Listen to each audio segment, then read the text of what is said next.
Hello दोस्तों, आप सभी का स्वागत है प्रीतम एकेडमिक्स सर ऑनलाइन वीडियो में। आज के लेक्चर्स में जो है हिंदी पेडागोजी का हमारा नेक्स्ट टॉपिक है भाषा शिक्षण के सिद्धांत। ठीक है, आप लोग वीडियो में लास्ट तक बने रहिएगा क्योंकि आपको हम एक ही वीडियो में सारी चीजें जो है क्लियर कर देते हैं और आपको जो है आप 100% जो है पहली बार में सीटेट निकाल ले जाएंगे, ये हमारी गारंटी है। ठीक है, क्योंकि हम हमेशा क्वालिटी वीडियो पे विश्वास करते हैं and only focus on the study materials, मतलब हम टॉप स्टडी मटेरियल्स पे फोकस करते हैं। ठीक है, तो हम अपना टॉपिक स्टार्ट करते हैं। क्या है भाषा शिक्षण के सिद्धांत? ठीक है, भाषा शिक्षण के सिद्धांत का प्रयोग क्यों करता है एक टीचर, तो ये सबसे पहले जानिए। एक शिक्षक जो है अपने शिक्षण को समृद्ध एवं प्रभावशाली बनाने के लिए क्या करता है, शिक्षा सामग्री का उपयोग सदुपयोग करने के लिए शिक्षा सूत्र सिद्धांत का पालन करना पड़ता है, जो कि निम्न मतलब अब एक शिक्षक को, ठीक है, जो शिक्षा सामग्री यूज करता है एक शिक्षक, ठीक है, क्यों शिक्षण सामग्री यूज करता है? अपने शिक्षक को प्रभावशाली बनाने के लिए। ठीक है, तो अपने शिक्षक को प्रभावशाली बनाने के लिए एक शिक्षक जो है अगर शिक्षक सामग्री का यूज करता है, शिक्षा सामग्री का यूज करता है, तो उसको उपयोग और सदुपयोग में लाने के लिए शिक्षा सूत्र सिद्धांत का पालन करना पड़ता है, जो कि निम्नलिखित है। शिक्षा सामग्री क्या होता है? जैसे मान लिया ऑडियो विजुअल चीजें हैं या आपका जो है चौक है, कितनी समय हमको क्या करना, कितनी समय हमको कौन सा जो इंफॉर्मेशन बच्चों को देनी है। ठीक है, तो जो भी किस माध्यम से देनी है वो सभी आपकी कहलाती है शिक्षा सामग्री। क्लियर है? शिक्षा सामग्री जो कि निम्नलिखित है शिक्षा सिद्धांत। आप देखिए, सबसे फर्स्ट है हमारा नियोजन का सिद्धांत। क्या होता है नियोजन का सिद्धांत? नियोजन का मतलब आप पहले से जानिए, मतलब हम कोई चीज क्या कर रहे हैं, नियोजन कर रहे हैं, मतलब योजना बना के जा रहे हैं। क्या है? योजना बना के जा रहे हैं। तो इससे क्या तात्पर्य है कि मतलब एक इसका मीन्स है कि कक्षा में जाने से पूर्व पाठ की तैयारी। इसका सिंपल सा मीन्स, इस सिद्धांत का सिंपल सा मीन्स है कक्षा में क्या है, कक्षा में जाने से, सिंपल सा आप लिख लीजिए, कक्षा में जाने से पूर्व पाठ की तैयारी। क्या? पूर्व पाठ की तैयारी। ठीक है, ये आपका नियोजन के सिद्धांत में एक शिक्षक जो है अगर कोई भी पीरियड पढ़ाने जाएगा तो एक उसका लेसन प्लान फॉर्म करेगा कि आज हमें बच्चों को कितना पढ़ाना है और बच्चों को किन उद्देश्यों की पूर्ति करानी है। तो उसके लिए जो शिक्षक होता है अब एक पाठ की योजना बनाकर जाता है, उसे हम बोलते हैं नियोजन का सिद्धांत। क्लियर हो गया?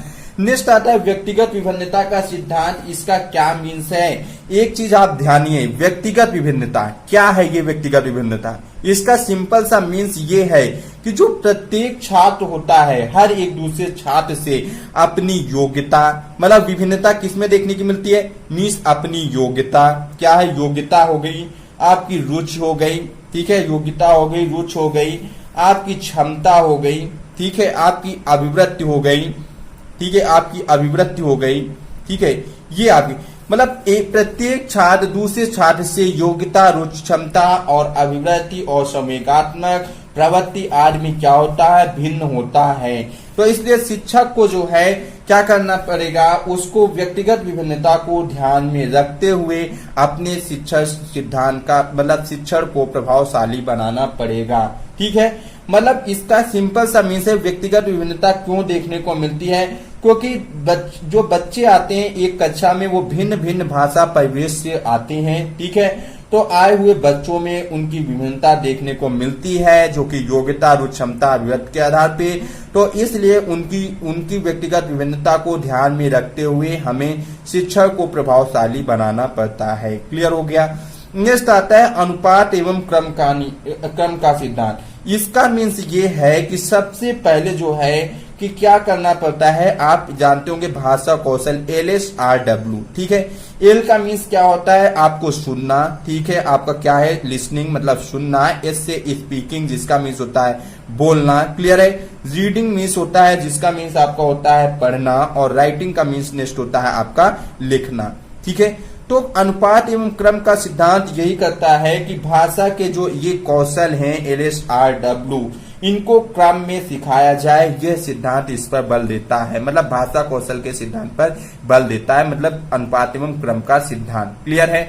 मतलब पहले बच्चा कोई चीज सुनेगा, देन उस पर रिस्पॉन्स करेगा, फिर चीजों को वो पढ़ना सीखता है, उसके बाद वो लिखना सीखता है। क्लियर हो गया?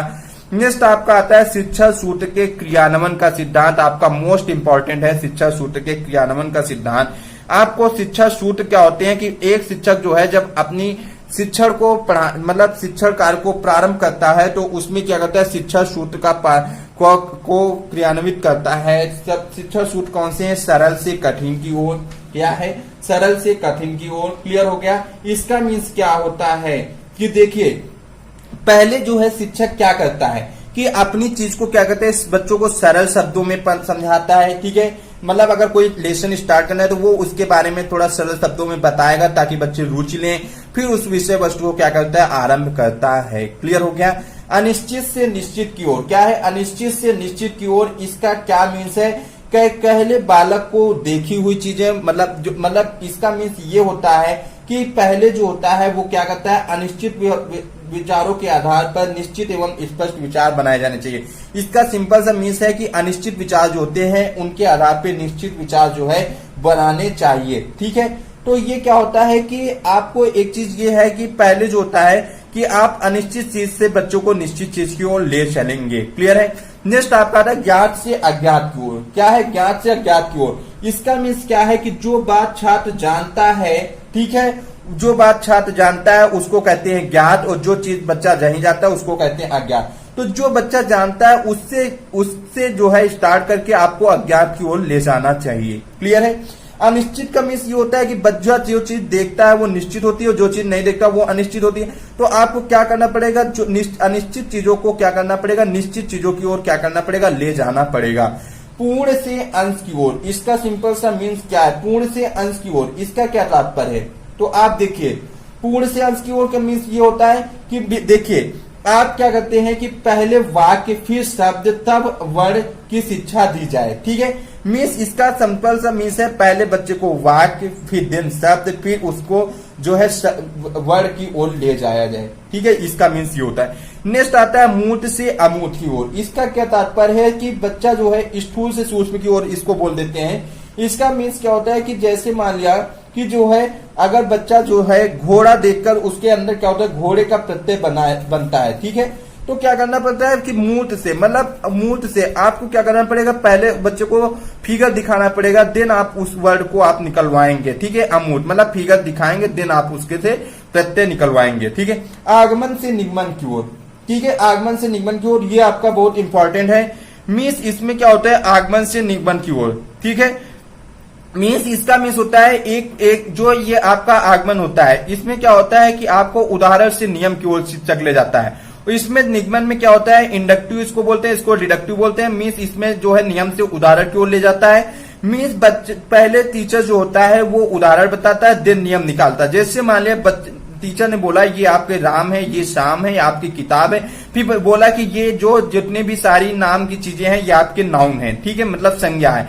तो मीन्स उदाहरण से नियम की ओर ले। नियम के मतलब पहले टीचर ने बता दिया कि किसी वस्तु विशेष स्थान के नाम को संज्ञा कहते हैं, फिर उसके एग्जाम्पल दिए तो वो आपके निगमन में आती है। ठीक है, नेक्स्ट आपसे आता है क्या, विशिष्ट से सामान्य की ओर। क्या आता है, विशिष्ट से सामान्य की ओर। इसका मीन्स क्या होता है कि देखिए मीन्स विशिष्ट से सामान्य की ओर का मीन्स क्या होता है कि पहले आप जो है बच्चे को विशिष्ट चीजें बताएंगे, देन आप उसको क्या करेंगे, सामान्य चीजें प्रस्तुत करेंगे। ठीक है, मतलब व्याकरण पढ़ने में पहले उदाहरण प्रस्तुत किया तत्पश्चात सामान्य। इसका मीन्स क्या है, पहले विशिष्ट का मीन्स होता है आपका उदाहरण। विशिष्ट का सिंपल सा मीन्स होता है, विशिष्ट का मीन्स होता है उदाहरण। ठीक है, मीन्स पहले आप उदाहरण देंगे, देन आप नियम निकालेंगे, ये आपका व्याकरण शिक्षण में आपका काम देगा। विश्लेषण से संश्लेषण की ओर। क्या होता है, विश्लेषण से संश्लेषण की ओर। ठीक है, इसका मीन्स क्या होता है, आपका ये क्या होता है कि जैसे विश्लेषण से संश्लेषण की ओर मीन्स आप जो है अगर किसी चीज को आप जो है वो आप क्या करते हैं कि टुकड़ों में विभाजित कर देते हैं और उसके बाद टुकड़ों से आप उसको जोड़ते हैं, तो वो आपका कहलाता है विश्लेषण से संश्लेषण का सिद्धांत। ठीक है, मीन्स आप एनालिसिस कर रहे हैं, प्रत्येक चीज को अपने एक पूरी चीज को अपने टुकड़ों में विभाजित कर दी, देन सभी पार्ट से आप संबंध बना रहे हैं, वो विश्लेषण। संश्लेषण में क्या होता है, सारी चीजों को जोड़ के आप एक जो है कंक्लूजन निकालते हैं, वो आपका कहलाता है संश्लेषण। क्लियर हो गया आपको, इतना आपको समझ में आ गया होगा। नेक्स्ट आपका आता है क्या, रुचि का सिद्धांत। ये क्या होता है, मीन्स इसका कहने का मीन्स ये सिद्धांत ये कहता है कि शिक्षा जो है वो रुचि पैदा करने वाला और रुचि जगाने वाला होना चाहिए। तो इसके लिए जो होता है वो विभिन्न शिक्षा सूत्र और शिक्षा विधियों का प्रयोग करना पड़ता है। मतलब अपने शिक्षा में रुचि जगाने के लिए जो है टीचर्स को क्या करना पड़ता है, शिक्षा सूत्र क्या करना पड़ता है, शिक्षा सूत्र का प्रयोग करना पड़ता है, शिक्षा सूत्र, ठीक है, और शिक्षा विधियों को प्रयोग में लाना पड़ता है, ठीक है, जो बेस्ट हो। क्लियर हो गया। शिक्षण में रुचि और पैदा करने और रुचि जगाने के लिए एक टीचर्स को शिक्षा सूत्र और शिक्षा विधियों को प्रयोग में लाना पड़ता है।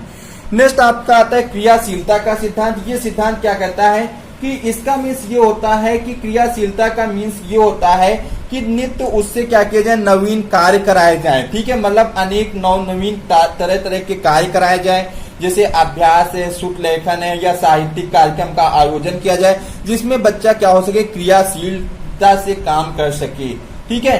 मीन्स आप पढ़ा तो रहे हैं, आप लेखन कार्य करा रहे हैं, लेकिन इसके साथ साथ आप अन्य कार्य कराएं। कौन से अन्य कार्य, जैसे आप कभी कभी अभ्यास है, आप सूत्रलेख करा दीजिए या आप साहित्यिक कार्यक्रम का आयोजन कर दीजिए, तो उससे बच्चे में क्या हो जाएगा, क्रियाशीलता का भाव रहेगा, ठीक है, वो चीजों में पार्टिसिपेट करेगा।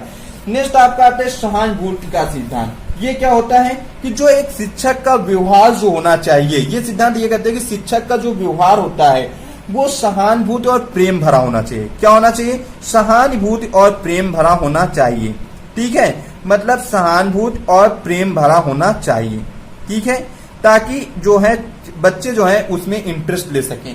अनुकरण का सिद्धांत का मीन्स क्या होता है कि जो बच्चे होते हैं वो क्या करते हैं कि बड़ों का क्या करते हैं, बड़ों की चीजों को कॉपी करते हैं। तो इस बात को ध्यान में रखना चाहिए कि शिक्षक का जो अपना उच्चारण हो, शिक्षक का ये सिद्धांत ये बोलता है कि जो शिक्षक का अपना उच्चारण हो वो क्या हो, साफ और शुद्ध हो। क्या हो, साफ और शुद्ध हो, क्योंकि प्रत्येक छात्र जो होता है वो अपने टीचर्स की कॉपी करता है, मीन्स नकल करता है।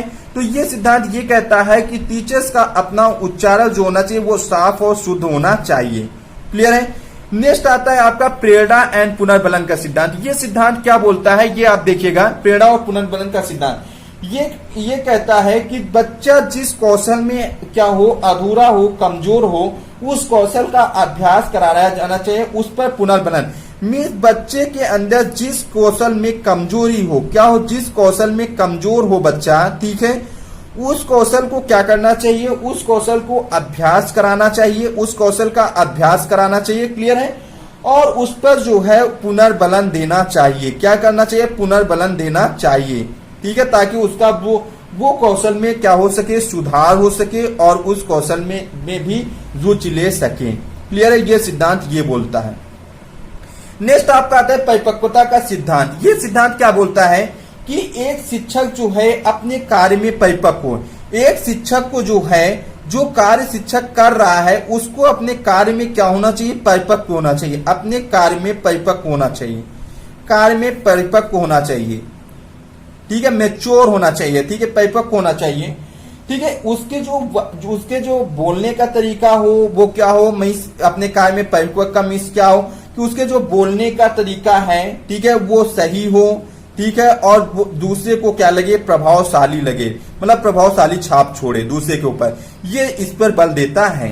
ठीक है। आपका आ गया कि आपका यहाँ पे क्या था, क्रियाशीलता का सिद्धांत जो है, इसमें हमने कुछ नहीं लिखा, तो इसमें आपको बता दें कि जो है आपको टीचर्स को जो है वो साहित्यिक कार्यक्रम का आयोजन करना चाहिए, ठीक है, साहित्यिक कार्यक्रम वगैरह का आयोजन करना चाहिए, ठीक है। और मीन्स आप जो है सुतलेख लेखन का, ठीक है, सुतलेख वगैरह पे, सुलेख वगैरह पे, ठीक है, अभ्यास वगैरह कार्य कराए जाए लेखन पठन के अलावा, ठीक है, ताकि बच्चा उन अन्य चीजों में भी क्या सके, पार्टिसिपेट हो सके और क्रियाशील हो सके, ताकि उसमें भाषा का अच्छा विकास हो। ठीक है। तो ये आज का हमारा टॉपिक था। हमें आई होप कि आप लोगों को ये अच्छे से समझ में आया होगा। कोई भी कंफ्यूजन से डाउट है तो आप कमेंट सेक्शन में जरूर लिखिएगा, मैं कमेंट सेक्शन को जरूर रीड करता हूं, ठीक है, ताकि मैं आने वाली वीडियो में आपकी प्रॉब्लम्स को दूर कर सकूं। और हम आपसे नेक्स्ट लेक्चर्स में नेक्स्ट वीडियो के साथ मिलेंगे। आप ऐसे ही तैयारी करते रहिए। हमारा आप मोटिव है कि आप लोग जो है वो सीटेट को पहली बार में क्रैक करें, ठीक है। इसलिए हम मटेरियल जो है आपको बेस्ट स्टडी मटेरियल प्रोवाइड कर रहे हैं, टॉप क्लास के स्टडी मटेरियल प्रोवाइड कर रहे हैं, ताकि आप लोगों को दिक्कत ना हो। Thanks for watching. जय हिंद, जय भारत।